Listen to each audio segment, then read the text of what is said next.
Bom dia, boa tarde, boa noite, boa madrugada para você que está estudando filosofia.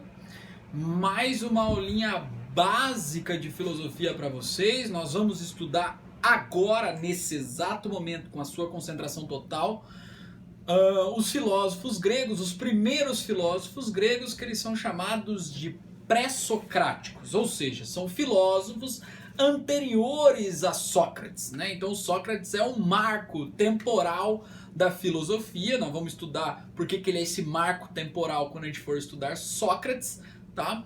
Mas nós vamos estudar esses filósofos que eles são conhecidos como os filósofos da natureza, ou então os filósofos físicos, ou seja, aqueles que vão utilizar a materialidade física da natureza para explicar a própria natureza. Bom, nós quando vamos estudar os pré-socráticos, nós encontramos muita dificuldade por dois fatores essencialmente. O primeiro fator é que nós não temos uma determinação exata de qual data que eles existiram. Então, como nós não temos essa afinidade, essas fontes seguras, na verdade, para trabalhar essas datas, a gente não sabe exatamente. Tá? Mas a gente sabe que fica num espaço-tempo chamado de período antigo ou idade antiga. Esses filósofos que nós vamos estudar, eles são filósofos independentes, eles não têm uma linha de pensamento com uma grande substância, com uma robustez de teoria, tá?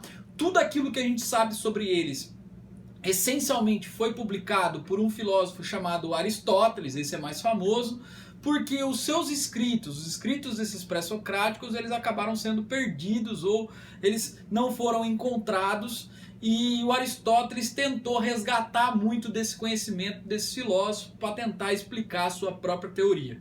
E aí, como é alguém contando sobre o relato de outro alguém, nós temos problemas, obviamente, porque quem vai contar, obviamente que tem ali juízo de valor inserido, tá? Então, o que nós vamos taxar logo de cara aqui para vocês saberem? Duas coisas. Nós temos um problema de fonte histórica, então nós temos muita interpretação do Aristóteles em cima desses caras. E segundo, nós não temos uma data precisa, tá? O que a gente sabe é que eles estão presentes aí no século 6 a.C. até o século 4 a.C., mais ou menos o período clássico da Grécia Antiga, tá?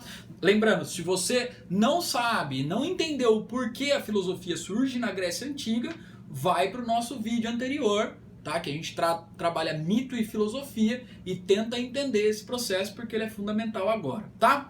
Bom, então nós vamos entrar agora nos filósofos que a gente chama, né, esse conjunto de filósofos de os Milésios, sobretudo por conta da sua cidade de origem, que era Mileto. Então, Tales de Mileto é o primeiro filósofo aí dessa região, que hoje é um território turco, que a gente chama que está situada na região da Jônia, tá? Então, quem era Tales de Mileto na fila do pão?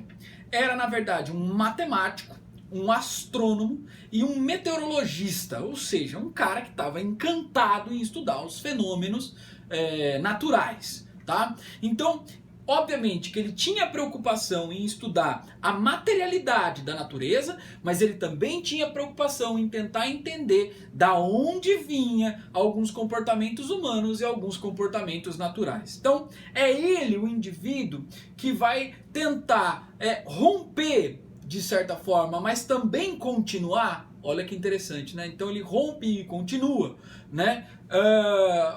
Com a mitologia. Então ele rompe com a mitologia porque ele vai criar um método de análise diferente. Mas ele continua com alguns aspectos da mitologia porque o pano de fundo que ele quer descortinar ainda é a natureza, ainda são os fenômenos que trouxeram em algum momento um incômodo para essas pessoas, para a sua sociedade, tá?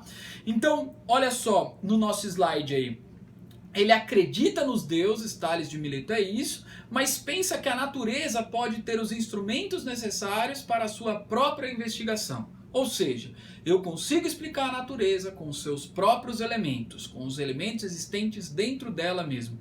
E por isso, então, ele vai criar uma metodologia de análise do mundo, de análise da natureza, que envolve a lógica racional, a metodologia racional. E para isso a gente intitula essa metodologia de cosmologia. Cosmos vem de mundo, logia vem de logos, vem de estudo de, vem de racionalidade, tá? Vem de razão. Então, a cosmologia vai ser fundada em explicações naturais, imanentes, ou seja, dentro dela mesma, tá? E despersonalizadas. Então, ninguém vai falar que tem um agente sobrenatural que criou tudo isso. Embora o Tales de Mileto não desconsidera por completo ainda a existência desses seres sobrenaturais, tá? E qual é a preocupação do Tales de Mileto? Em tentar encontrar um princípio fundador. Ou seja, o que será que todas as coisas do mundo têm, né? E o que será que propiciou a origem de todas essas coisas?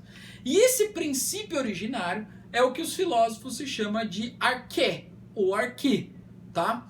Por quê?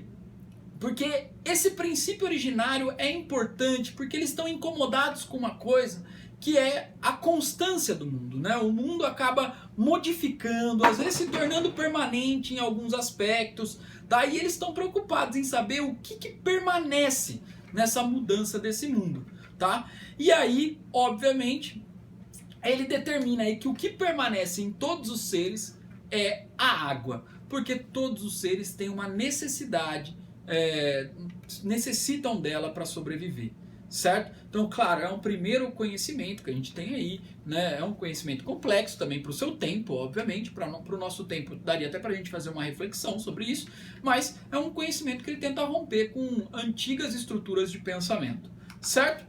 Bom, o segundo filósofo que nós temos aí, né, dos milésios nesse caso, seria o Anaximandro, que vai viver sobretudo no século 6 a.C., tá?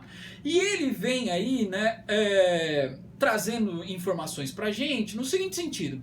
Ele acredita que os elementos, eles transformam uns nos outros, né? E esses elementos, eles estão em constante mudança. Então ele percebeu que a realidade concreta, ela está mudando a todo momento. Então, se você perceber mesmo a água, por exemplo, ela pode sair do gelo para o seu estado líquido e depois vaporizar, né? Então, veja, seria uma constante mudança em que mudou o estado físico da água, por exemplo. E ele está preocupado com isso, né? O que será que todas as coisas têm, tá? Mesmo que elas mudem ao longo do tempo. E aí ele percebe, né, que existe uma coisa que todas as coisas têm. E o que seria essa coisa? A indeterminação, né? Ou seja, as coisas elas não têm algo determinado, então seria a própria mudança. Então se tem uma coisa que todas as coisas têm é que elas mudam ao longo do tempo. Né? E aí então ele vem com a o seu aspecto de princípio originário, não sendo mais algo físico como o Tales de Mileto vinha dizendo que era a água. A água você vê, você pega, dá para entender ela ali na materialidade. Agora, quando você determina que algo é a mudança, o aspecto indeterminado, sobretudo, você começa a perceber que o princípio originário é um estado de coisas, né? Na verdade algo que não dá para ver materialmente. E aí ele envolve um aspecto de maior abstração do pensamento, né? E provoca ainda mais uma agudez da filosofia, tem algo mais profundo da filosofia. E ele percebe que é essa mudança, né, que acontece em todas as coisas, sobretudo entre opostos, que faz com que os seres humanos ou o mundo, a natureza, se mexam. Tá? Então ela vai se desenvolvendo ao longo desses opostos, dessas forças opostas. Tá? Por exemplo, uma relação de quente e frio, entre combinação e separação, por exemplo. Tá? Ele também, o Anaximandro, pessoal, é o primeiro ser humano aí o primeiro filósofo que vai interpretar que o ser humano evoluiu de outras espécies. Então seria, vamos por assim, um pré-darwinista, né? Um pré-darwinista. E aí ele vai dizer que a espécie que o ser humano se originou são os peixes, certo? Então tá aí também, obviamente, a partir de uma limitação de tempo, de espaço, o cara tenta trazer alguns aspectos importantes para a nossa sociedade, tá? E por fim, pessoal, da nossa aulinha aí dos pré-socráticos, dessa primeira parte, e depois nós vamos para pré-socráticos que têm um pensamento mais complexo, nós vamos falar agora desse terceiro, que são os pitagóricos, tá? Sobretudo Pitágoras. É bem provável que vocês tenham já ouvido falar de Pitágoras, quando os professores de matemática de vocês devem ter apresentado para vocês o Teorema de Pitágoras, né, que é um teorema muito conhecido. E o Pitágoras, por estar presente na matemática, ele também foi um matemático muito importante, né? E por ele ser um matemático muito importante, ele utilizou os números para tentar explicar a realidade. E como ele utilizou muito esses números, né, e ele era um apreciador desses números, ele vai fazer o desenvolvimento deles muito mais como um numerólogo, que envolve ali aspectos místicos do número, como que se os números fossem um ente em si mesmo, né, que tivesse um significado em si mesmo, do que utilizar a matemática para explicar o mundo. E como que isso acontece? Acontece, sobretudo, por conta que o Pitágoras, né, ele vai, junto com seus seguidores, ele vai perceber que a escala musical, né, os intervalos musicais, eles podem ter escalas numéricas. E a partir dessa observação, eles começam a perceber que a interpretação da realidade pode ser feita a partir dos números também. Basta desvendar onde eles estão presentes, em qual formato eles estão, etc. Tá? Então, para ele, o princípio originário desse universo seria algo também voltado aí para os números, e esses números poderiam explicar toda a natureza ou todas as coisas especificamente.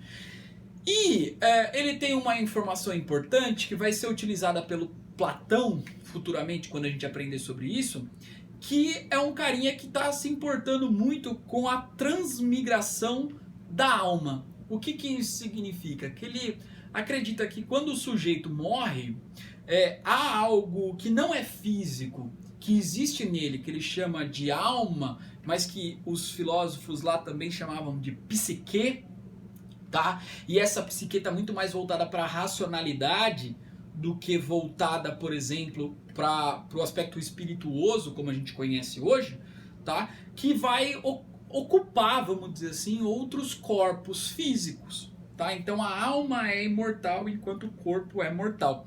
Esse conceito Platão vai utilizar também no desenvolvimento da sua teoria. Beleza, pessoal? Então, esses foram os primeiros 3 filósofos pré-socráticos, o Tales de Mileto, o Anaximandro e Pitágoras, tá? E na nossa próxima aulinha digital, nós vamos ver mais alguns pré-socráticos, certo? Então fica aqui meu abraço, estudem, se dediquem e se preservem em casa aí. Valeu!